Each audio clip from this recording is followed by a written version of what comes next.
Nous nous réunissons aujourd'hui dans le cadre d'un événement dont vous avez peut-être déjà entendu parler, qui s'appelle l'événement Ville Durable, qui a lieu à la fois au Caire et à Alexandrie depuis 3 ans.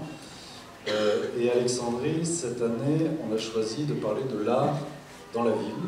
Évidemment, le sujet est très vaste, donc il fallait le prendre par un certain côté. Le mieux, concernant l'Égypte et concernant Alexandrie en particulier, c'était peut-être d'attaquer par le biais de ce qu'a été depuis une dizaine d'années les expériences consistant à investir l'espace public, qui a d'ailleurs généré de nouvelles formes d'art, sans doute plus contemporaines, voire hyper contemporaines, et en tout cas qu'il s'agissait en l'occurrence de créer un rapport nouveau avec le public et de faire une nouvelle expérience, je pense aussi, liée à la révolution de 2011, une nouvelle expérience de la liberté dans l'espace public.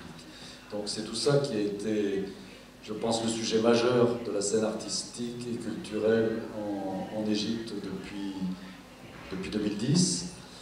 On sait aujourd'hui que le contexte a changé.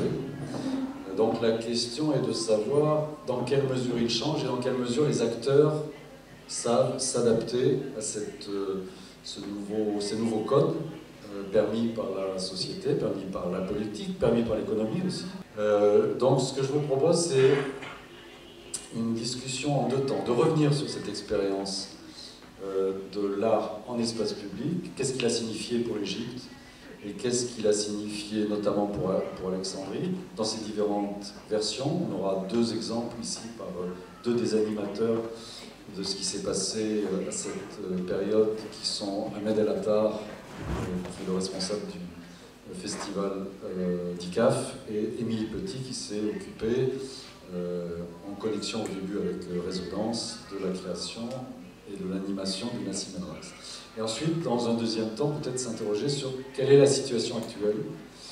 Qu'est-ce que ça veut dire quand on voit apparaître de nouveaux lieux? Alexandrie, c'est quand même, il y a une sorte de simultanéité, notamment en 2019, de l'apparition de nouveaux lieux sur des concepts d'ailleurs très différents, parfois plus orientés vers l'économie de la culture, parfois plus orientés vers une action qui garde un peu l'esprit, je pense, des interventions des années 2010, qui étaient plus associatives.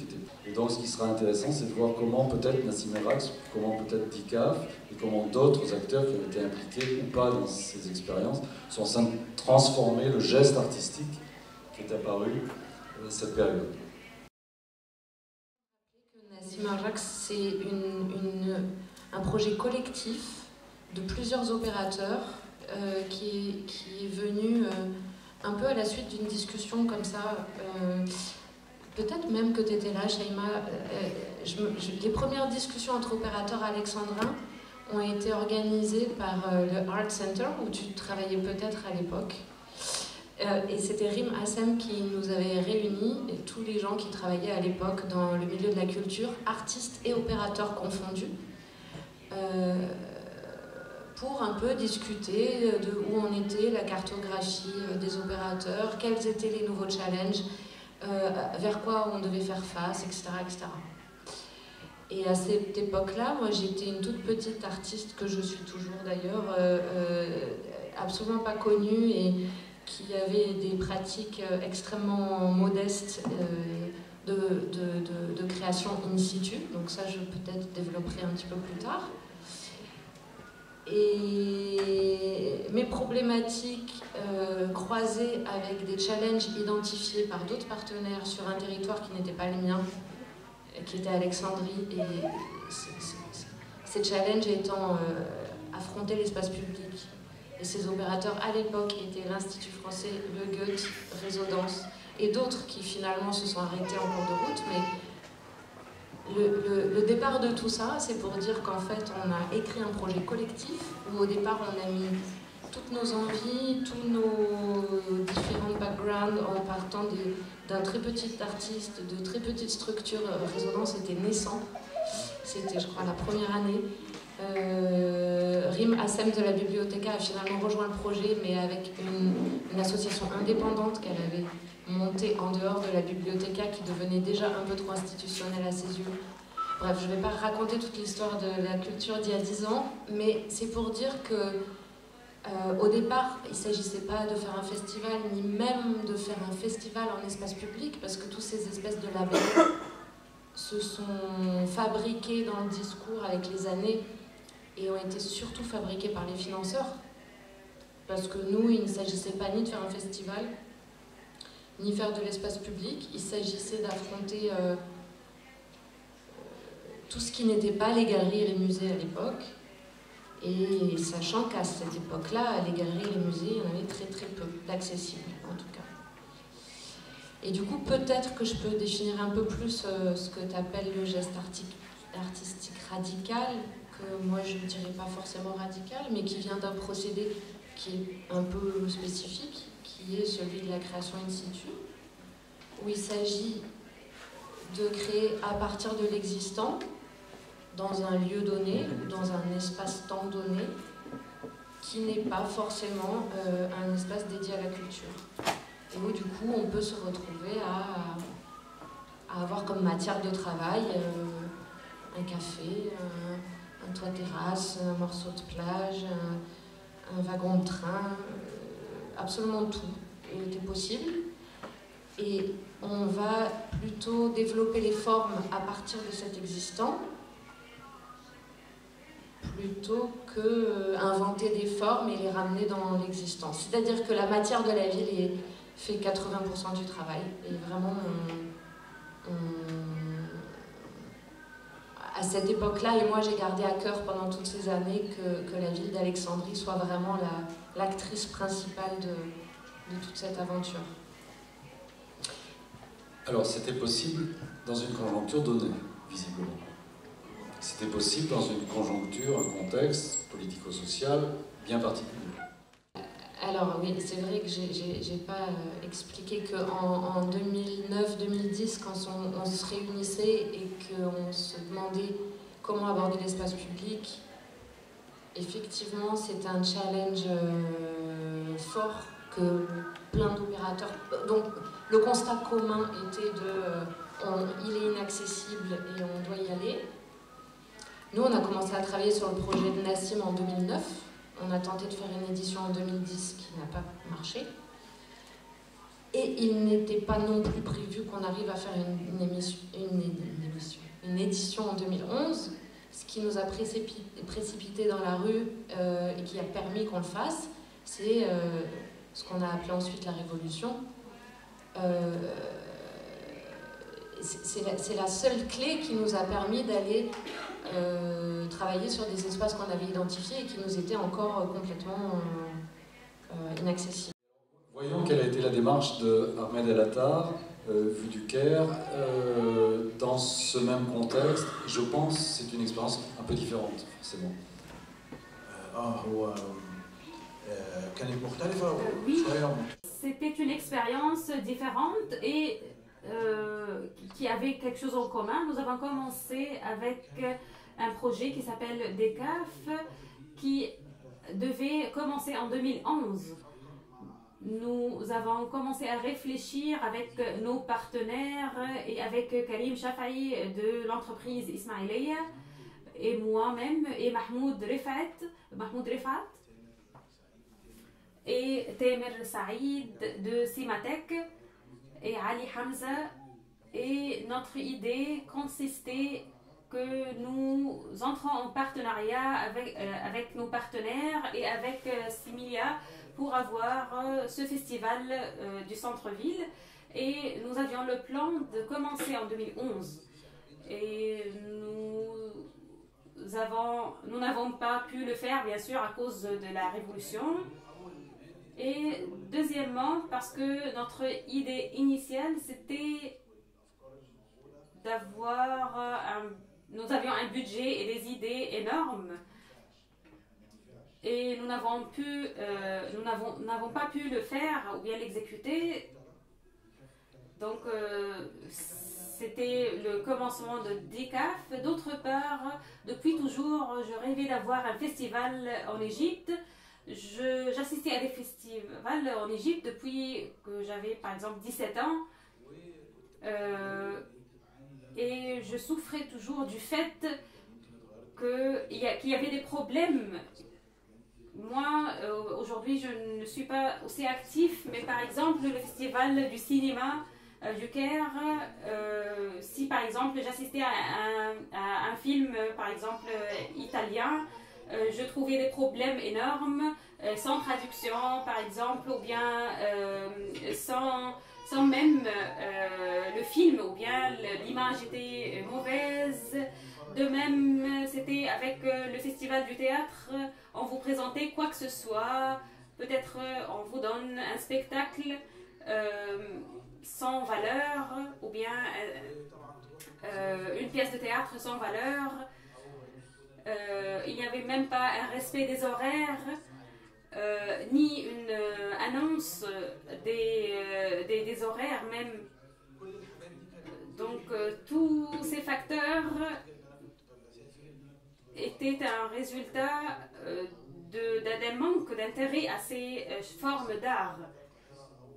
Donc je sentais qu'une ville comme le Caire ou bien comme Alexandrie, ce sont de grandes villes et elles doivent avoir un festival au sens propre du mot. C'est-à-dire que les personnes doivent assister à des spectacles au sens propre du mot. Donc j'avais tout ça en tête et je voyais les difficultés et les problèmes des festivals. Nous avions toujours cette idée que nous avions 60 spectacles de 30 pays, donc on parlait toujours de quantité sans parler de qualité. Que ce soit sur le plan esthétique ou bien sur le plan aussi logistique. Comme je vous ai déjà dit, il y avait un manque d'intérêt aux horaires ou bien à l'annonce même des horaires des films ou bien des spectacles. Comme je vous ai dit aussi, je remarquais qu'il n'y avait pas de traduction parfait. Et c'était tout ça, ces points essentiels pour moi, ces facteurs essentiels dans la création de tout festival. De même, le côté contemporain. Moi, par exemple, j'ai un problème avec l'héritage ou bien tout ce qui est patrimoine. Parfois, je refusais de A à Z de tout ce qui est patrimoine, mais après cela, j'ai pu refuser une partie du patrimoine et accepter ou bien moderniser une autre partie, le voir d'un autre point de vue. Ce qui m'importait, c'est l'idée de l'art contemporain. Et j'avais un problème avec la présentation de l'art contemporain et la présentation de nos sociétés dans les autres pays. Donc je voudrais créer un festival contemporain, nous présentant uniquement des arts contemporains, que ce soit des arts égyptiens ou bien étrangers. Et après ces facteurs que je viens d'exposer, je me suis intéressée aussi à la diversité des formes d'art. Dès le début, nous avons décidé que le festival doit durer pendant 3 semaines. Pourquoi? Parce que le Caire, et aussi c'est le même cas d'Alexandrie, mais c'est plus flagrant au Caire. S'il y a un festival qui dure 3 jours, par exemple seulement, c'est comme si elle n'existait pas.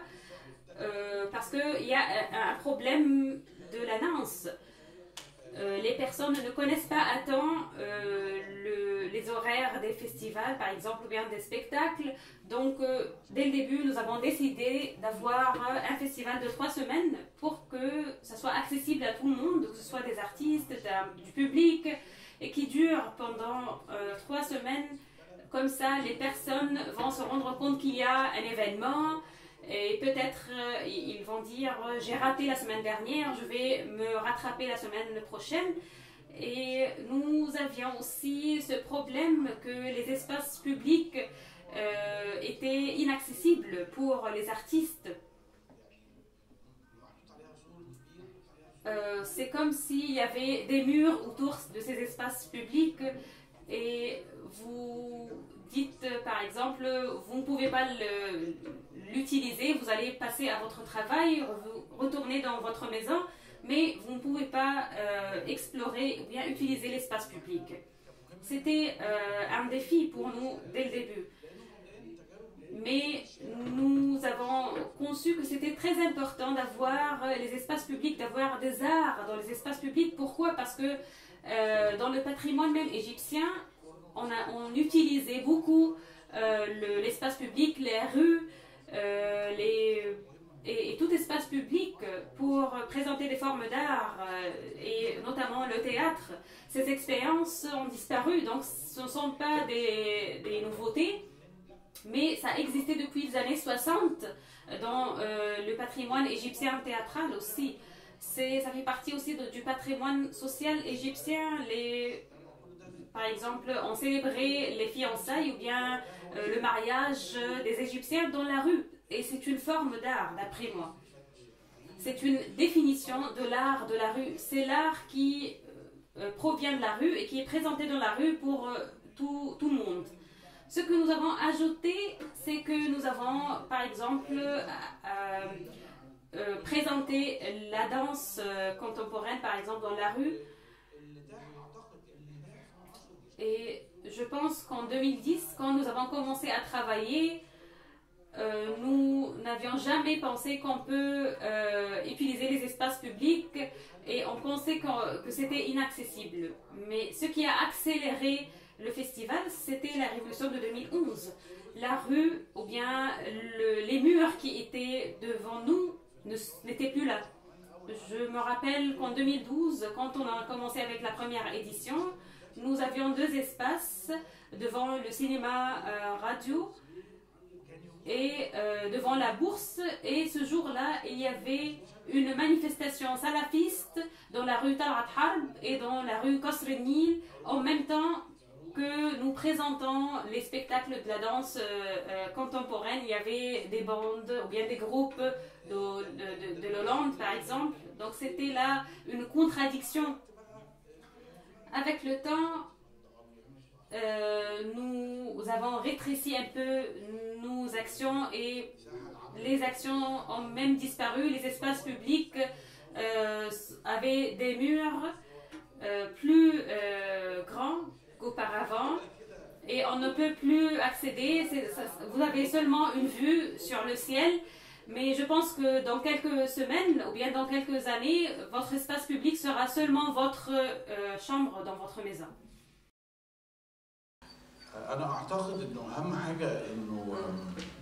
Je pense que la chose la plus importante, comme je vous ai déjà dit, depuis 3 ans, nous avons réussi à faire des spectacles dans les espaces publics, dans la rue, mais depuis 3 ans, c'est presque impossible. Nous avons des procédures interminables, inaccessibles, et puis à la fin on reçoit un résultat que cet espace public est inaccessible.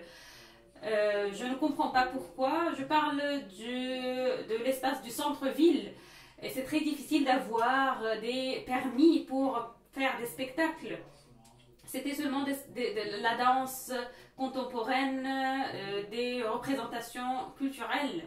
Je pense, et aujourd'hui, nous faisons nos représentations dans le campus grec avec un public, par exemple, invité. Je pense que nous devons, même s'il y a des difficultés, et je pense que c'est même plus difficile qu'auparavant, nous devons continuer à travailler. Nous devons continuer à essayer.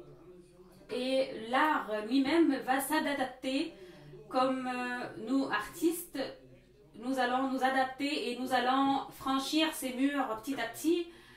Je pense qu'à la fin, nous ne pouvons jamais se retirer. Ça ne veut pas dire que les personnes qui ont quitté, qui ont voyagé ou bien qui ont arrêté leurs travaux, qu'ils ne sont pas fidèles, mais je pense que le reste des personnes doivent continuer à avoir cette conviction dans le travail culturel et artistique, que c'est constitutif de la personnalité égyptienne. Nous ne devons jamais quitter le travail dans le domaine culturel. Nous devons nous adapter jusqu'à ce que nous ayons la chance de travailler dans les espaces publics comme nous le voulons. Je pense que nous avons une conjecture extrêmement difficile aujourd'hui. C'est même plus difficile qu'auparavant.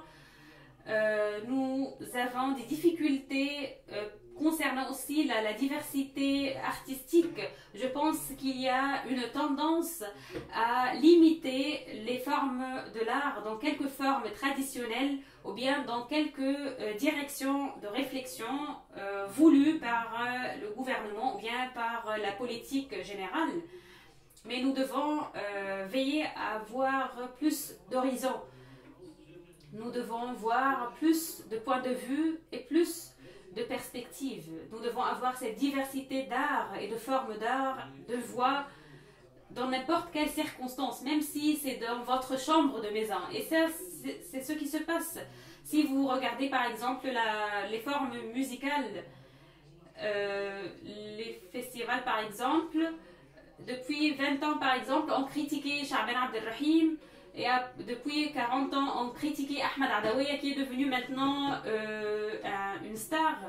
Mais à la fin, Oka Ortiga par exemple, qui représente des musiques de forme locale, ils ont commencé dans une chambre de maison et ils ont présenté leur art ou bien leur forme d'art à travers leur chambre dans leur maison.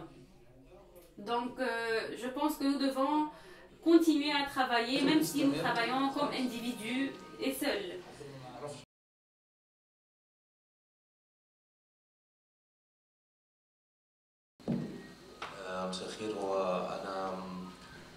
Moi personnellement, au moment où je travaillais dans le domaine du festival Nassim al-Raqs, je n'avais pas la chance de travailler avec cette diversité dans l'espace public, mais je travaille dans une institution qui a un background dans le domaine de l'espace public et de l'utilisation des espaces publics dans le domaine de l'art. Je pense que je suis complètement d'accord avec ce qu'a dit M. Ahmed. Les espaces publics étaient ouverts, par exemple, en 2011 ou bien après 2011, dans des circonstances politiques et sociales, c'était accessible pour tout le monde.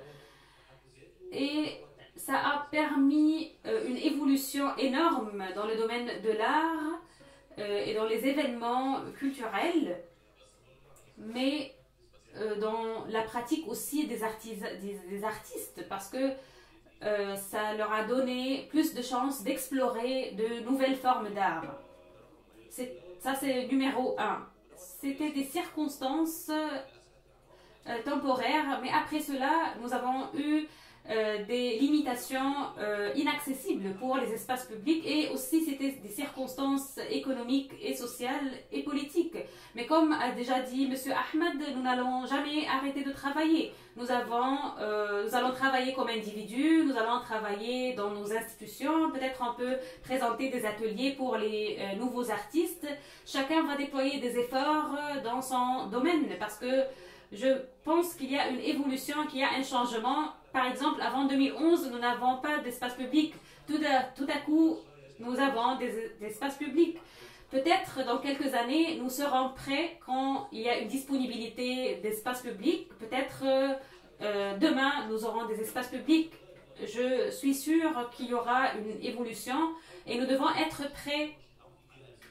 Je sais qu'on n'a rien à faire maintenant, mais le fait de continuer notre chemin, ça c'est suffisant pour moi. Peut-être pas dans des espaces publics, peut-être dans des espaces privés, dans des institutions, mais ça va faire évoluer les formes d'art. Et de cette façon, nous sommes prêts dans un autre cadre, dans un autre contexte, et vous explorez aussi de nouvelles formes d'art. Et c'est très important comme artiste de faire la pratique et de s'adapter au contexte dans lequel vous vous trouvez parce que vous reflétez ce que vous vivez. Vous vous adaptez au contexte actuel et si dans le futur vous aurez la possibilité d'utiliser les espaces publics, vous allez le faire aisément.